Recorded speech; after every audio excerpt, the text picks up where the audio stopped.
Taurus, and welcome to Involution, your 2017 spring and early summer reading. My name is Eric Francis Coppolino, your friendly neighborhood astrologer here in my friendly neighborhood astrology studio, and I'm here to tell you about your spring and summer 2017 solar chart, in which I really have included basically three layers of charts, one for what's going on right now as I speak, given that we're heading into an extraordinarily interesting week where both Venus and Mars are going to be on the move. And then, and second, the main basis of the chart is the summer solstice, which is coming up in a little bit under 1 month from the time that I'm doing this reading on Sunday afternoon. And then the third, I've added some features from the total solar eclipse of August 21st. That is, I guess, about a little bit less than 90 days away from now, coming up soon.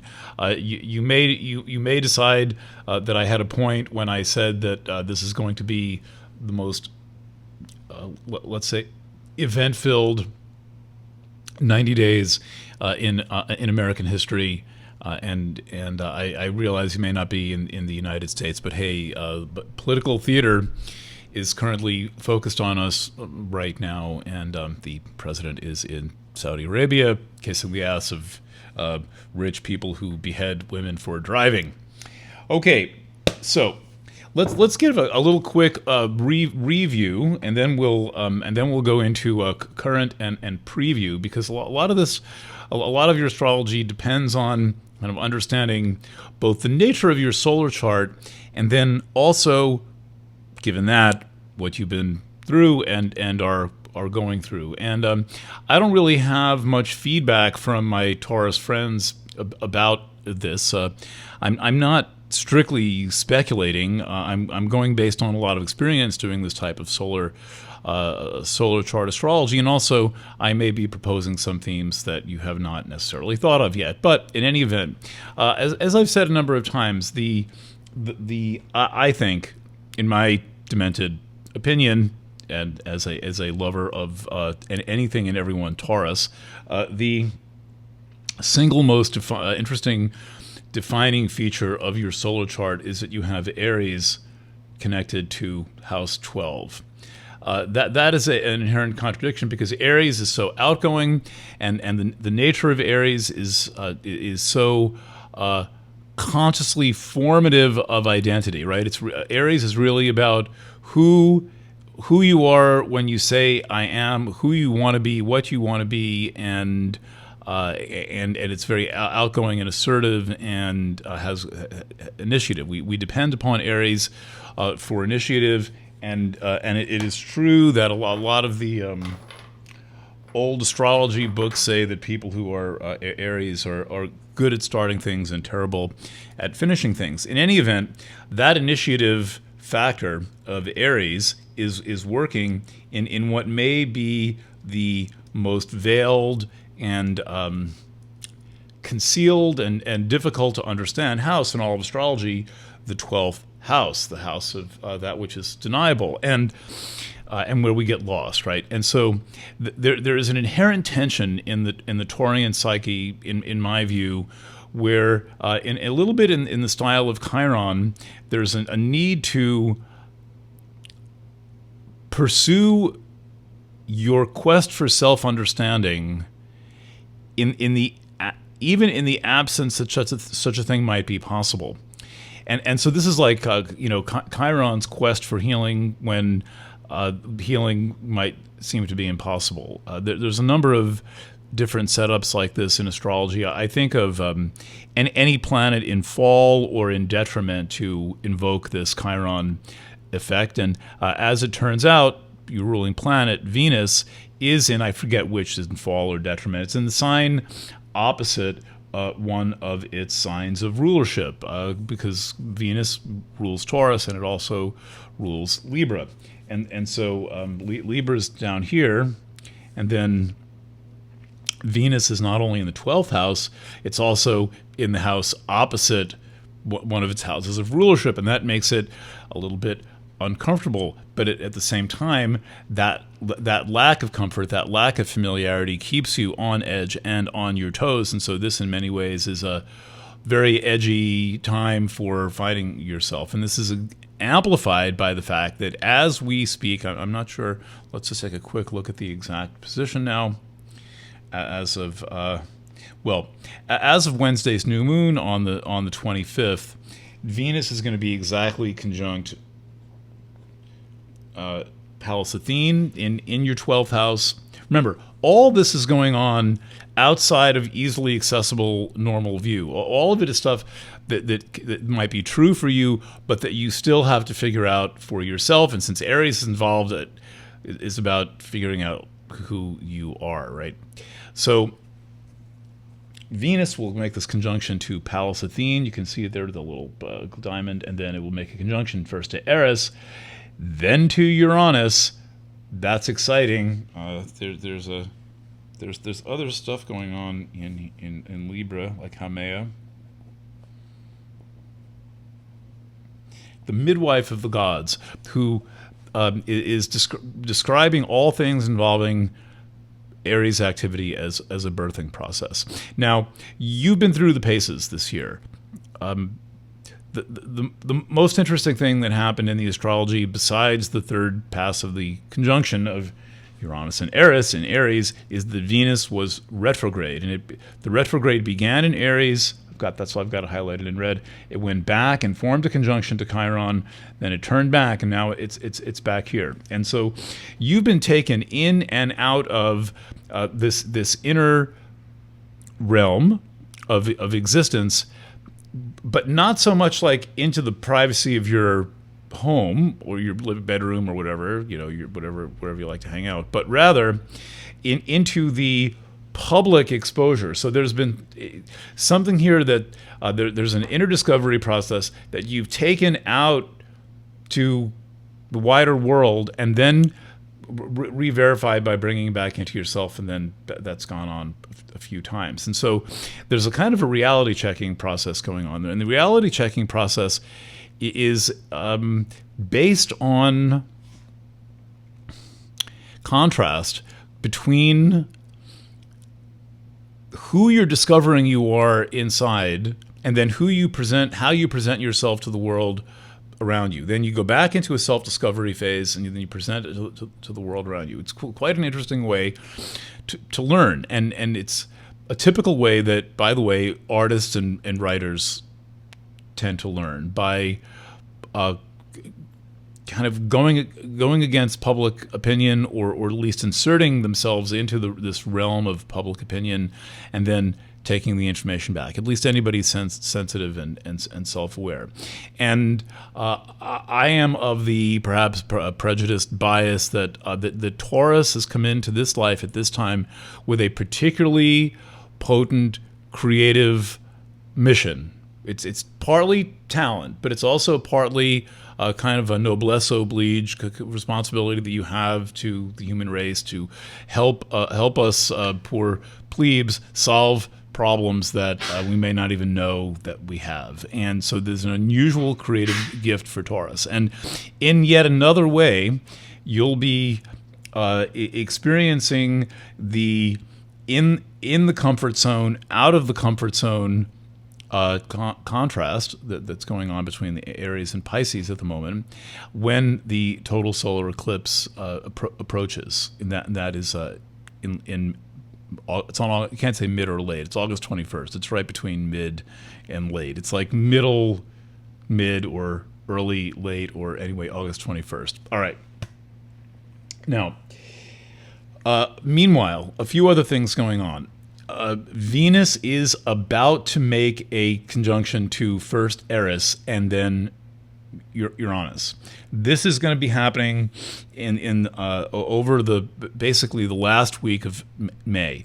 And if you're wondering why you're feeling the way you're feeling, which may be either out of sorts or like your imagination is extremely overactive, or you may just feel a little bit panicky, or like you're standing at the edge of a cliff and you don't don't really have any way to verify or validate who you are. You don't have any tangible, concrete sense of who you are.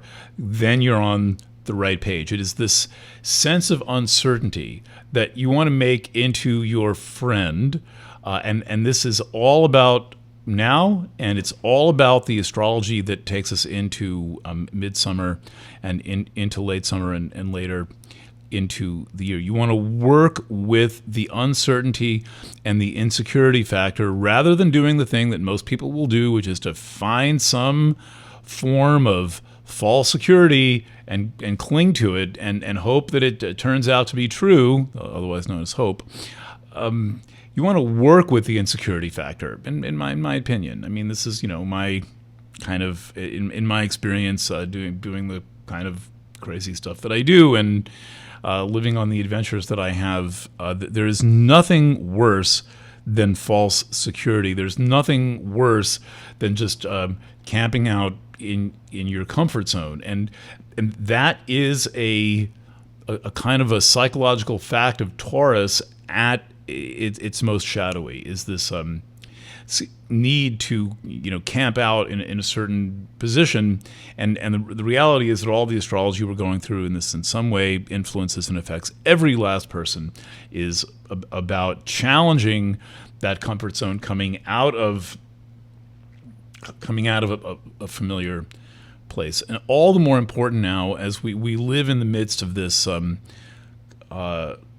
bullshit control drama that's being imposed on us by the seeming precision of digital technology. One thing interesting about Taurus, and I've seen this from the Taurians I know on the ground, many of them, including my longest-standing teacher and lots of girlfriends, and then additionally people up on top of the let's say the creative hierarchy, the Brian Enos and David Burns of the world, is that there's a suspicion about technology. There is an understanding that this worship of technology takes us out of the tangible world, the real world, where there is some accountability and where there's the actual experience of feelings and of the physical body, and puts us into this crazy abstraction. And I think that you intuitively know that right now.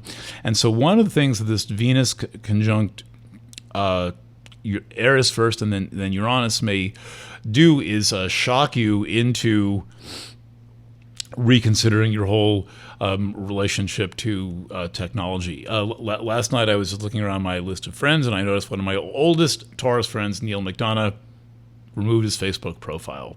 Fortunately, I reckon he still has email, and or I can call him up. But work with that suspicion about technology.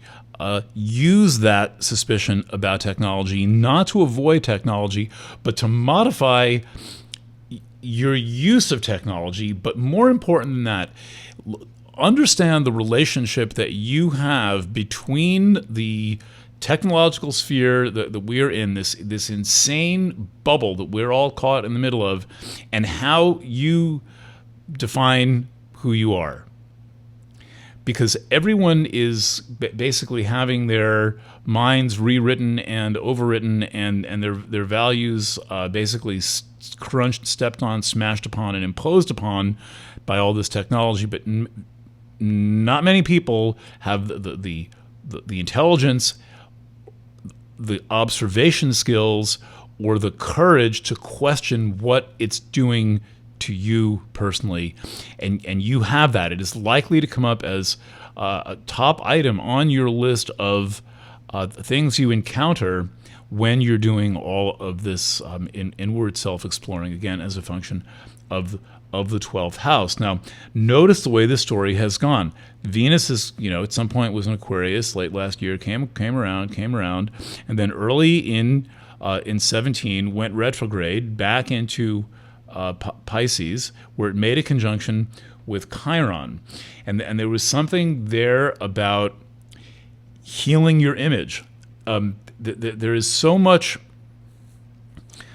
image making that is done as a consequence of all of this technology, where if it was true, as was said a long time ago, that you don't meet a person, you meet their publicist, Well, now we have everyone pretty much working full time as their own publicist. And if I'm reading this astrology correctly, you've gone through some deep experiences that have involved reconciling who you present yourself as being to who you are inside, and then contrasting that again with who you present yourself as being, and that there has been a kind of an equalization of the pressure to be someone, to present an image, and then realizing that is not in integrity, that is not helpful, it is not even true, and then correcting your image and so forth, and going through this process. Now what's about to happen is that Venus here is going to make a conjunction. It's going pretty quick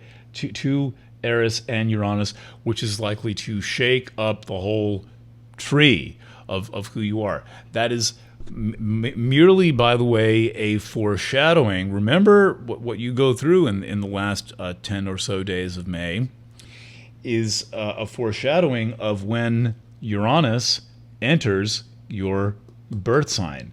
Now, when exactly does that happen? Let's get a chart for first contact of Uranus reaching your sign.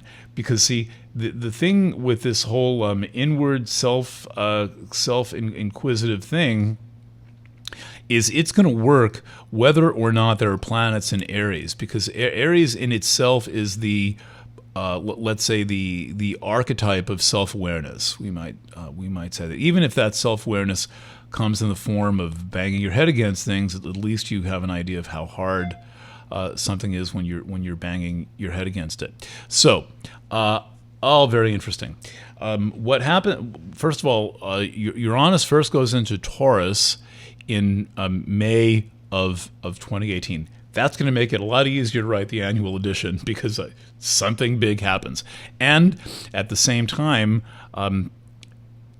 Chiron enters Aries. So you're going to lose one planet in the 12th house, Uranus, and you're going to gain another planet in the 12th house. I dare say that this is going to be a little bit calmer. Chiron's action is penetrating. Chiron will almost always take you deeper than you want to go and reveal things about you that you might have not wanted to know. But if you have been doing your spiritual work, you will find that more than anything, Chiron sheds light on the situation. And then Uranus will give you the freedom to be different in the way that Chiron is calling upon you to be different. And a lot of this involves the tension and the pressure to conform. And Taurus is one of the great traditionalists of the zodiac. Aforementioned friend Neil is the only person on whose bookshelves I've ever seen the books of Emily Post. What is the right way to do things? And Taurians always care about the right way to do things. And now that you've gotten clear about the right way to do things, and you've been doing this for a while, what happens when Uranus enters your sign is that you get a big 7-year burst of being different, of letting yourself be as different as you need to be, or as you want to be, for the purpose that serves you. And you're going to be getting clues about all of this as Venus in particular makes its conjunction to Eris and Uranus. It's almost like in the description where I said that, every great artist contains the potential for what they're going to express. They contain all the potential. It's a question of what you choose to emphasize when you work on a piece. And the what you choose to emphasize part is being illustrated by the kind of bold inquiry of Venus conjunct Eris, and then Venus conjunct Uranus. So remembering all of that, let's talk about a few other features in in this chart. First of all, at the moment, I've got Mars in here 3 times. Mars number 1, Mars number 2, and Mars number 3. Mars number 1 is right around the end of the month, at the end of May. Mars number 2 is on June 21st at the time of the solstice, and then Mars number 3 is on August 21st at the time of the time of the Great American Eclipse, right there. So we'll consider them all. Now, one of the reasons why Mars is so important is that Mars represents your inner being, because Aries is ruled by Mars, and Aries is in my kind of cartoon version of the Taurian psyche. Aries is a picture of the inner being of Taurus, and is ruled by the opposite planet, Mars. And so Mars rules both Aries, the inner being here, and Scorpio, your relationships. And so if you wonder why I say, well, there's an important parallel between what you experience in your inner life and what you experience in your most overt, obvious outer life, that's because one of these houses, the 12th, is ruled by Mars, and one of these houses, the 7th, is ruled by Mars. And if you can see, if you take house 7 and house 12 and you were to fold the chart in half, here's the Leo chart, we fold that chart in half, 7 and houses 7 and 12 would overlay one another in the Rorschach test of life. And so that is a clue as to why it makes so much sense for you to be so inwardly aware, and why that is basically the key to harmony in your relationships. Okay, so with that thought in mind, let's focus on Mars for a few minutes here. Mars's first move in late May is to oppose Saturn in Sagittarius. There's going to be an opposition of Mars and Saturn, and this is going to cross your angle of your resources. Okay, and this is an indication to not get into fights about money, and to be financially as responsible and self-sufficient as you can be, and make sure that you are in request, negotiate, and let's look at the facts mode, rather than any form of divisive approach to experience. So you need to be able to hold your multiple viewpoints and hold a partner's multiple viewpoints, and possibly address the fact that a partner may seem to be intractable about certain matters of money, and you may need to assert yourself. But really the thing, if you're feeling like asserting your opinion strongly, the thing you might want to do is assert a kind of an inquiry, and ask where someone is coming from, to get a better idea of where they're coming from. So that's an important one, and that there may be a kind of a moment of conflict, but it's a passing moment, and it's also a highly informative and instructive moment for figuring out what position people are coming from, which you simply have to know what position people are coming from, and know what position you are coming from. Mars number 2, that is in Cancer, and this to me looks like the deepening of a commitment. It looks as if you get past the opinion stage of this, and then you reach a place where you understand that you're good for your commitment, no matter where others may or may not be temporarily coming from, and then you work from that place of commitment.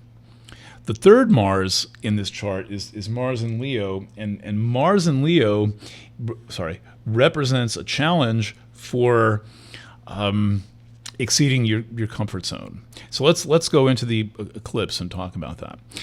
The eclipse takes place. This is so far the most fascinating placement of this eclipse. So it tells a similar story for every sign, but in your case, the challenge fourth is the comfort zone, right? The fourth is like where everything's familiar, and it's like going home to your parents' house, and it was far ago in the past, but at the same time, it's really familiar. You know where everything is. You can reach in the cabinet and pull out a teacup and all that. Well, the fourth house has that, but when you add Mars to the fourth house, you start to get a bit of a bull in the china shop. You get to this point where you want to exceed your comfort level. So it's kind of like going home to your mom's house and saying, "Mom, it's time to remodel the kitchen."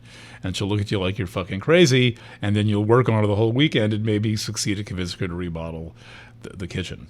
So think of it in your own life as remodeling the kitchen, only the kitchen that you're going to be remodeling is the kitchen that involves your creativity. Now, for most people, creativity doesn't exist. They would no sooner make a movie than they would jump off of a cliff, except that was more true 10 or 20 years ago and less true today, because we're confronted with all of these beautiful technological devices that are calling upon us to do things. And in addition, I think many people are figuring out that what they consider to be their daily work is not nearly interesting enough, and the only way to make it more interesting is to be more creative about it, or to find work that's more creative, or to just do the things that you've wanted to do, whatever your job happens to be. Even if you have the most awesome job in the world like I do,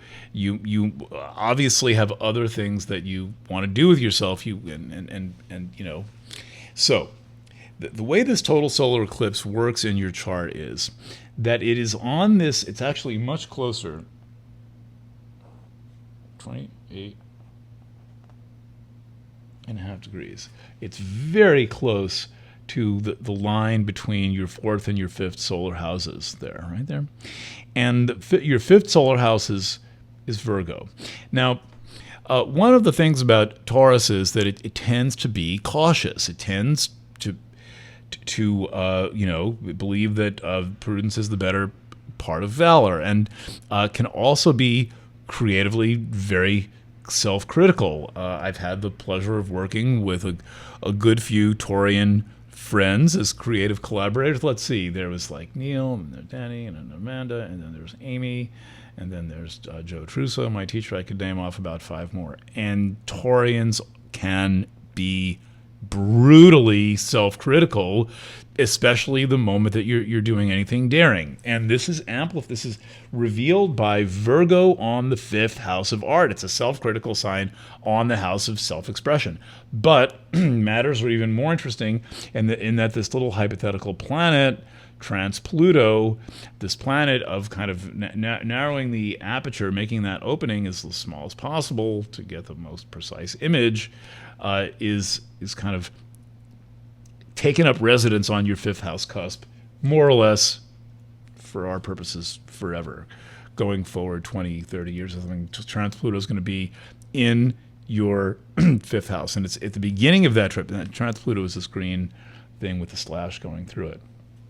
And so on the one side of this eclipse, there's all this pressure in your house of safety and self-protectiveness and what's comfortable and what's what's familiar.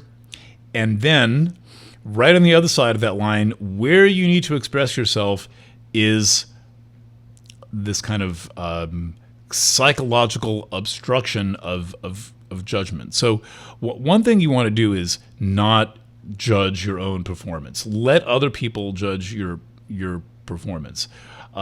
Your role is to merely do your thing, learn your lines or whatever it might be, practice, perform, and move on. And read the reviews, listen to what the director or the editor says, and make the modifications without judging your performance.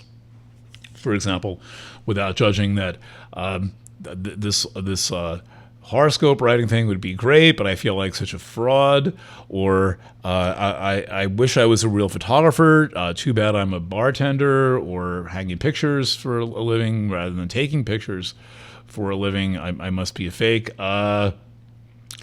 what's real and what's fake. In the world of creativity, how much fun you're having counts. Whether your ideas seem to have any influence or impact, that also counts. It may count whether somebody actually writes you a check for what you're doing, and if they do write you a check, find out why, appreciate the fact that they're doing it, and then do more of what you're getting paid for, assuming that what you're getting paid for is something that you can abide. But it would make sense to find out why anyone paying you to be who you are is actually paying you to be who you are, because that represents very important common ground that you have, and it's going to be this kind of thing that saves us from this incredibly boring and often degrading thing that most people call work. Your work has to be something that you are absolutely thrilled about and thrilled to do. Your work has to matter to you, and the most important thing about your work is that you take it up on the level of beauty. Libra, on the cusp of House 6, what you do must aspire to beauty, and where you do it must aspire to beauty, especially with Jupiter there. And so, now's the time to make sure that your work equipment is beautiful, in that it's functional and relatively new, and basically enjoy the process of creating, rather than having it be some form of frustration in some way. Well, you're well past that. You have way too much talent, and these revelations you're having about yourself matter to people. They matter a lot to people, and you have to trust that, and then just see what the effect is. You have very potent aspects right now in your chart, talking about how you are a kind of a way shower. I haven't said much about this. I should really write an entire article on this. But QB1, 1992 QB1, right in early Taurus, illustrates you as someone who is here to open the way for others, and that means experimenting with and exploring, having an open way and an open path yourself. And the way to do that is don't judge your own performance. All right. Don't forget, listen to your rising sign. Check out your moon sign. You are Taurus after all, and the position of your moon, which you should know the position of your moon, because the moon is exalted in Taurus, and it's one of the signs for whom the moon is the most important sign, as kind of a balancing element in the psyche, and have an other facet of who you are. All right, thanks for hanging out with me for half an hour, and that's all for now. Bless.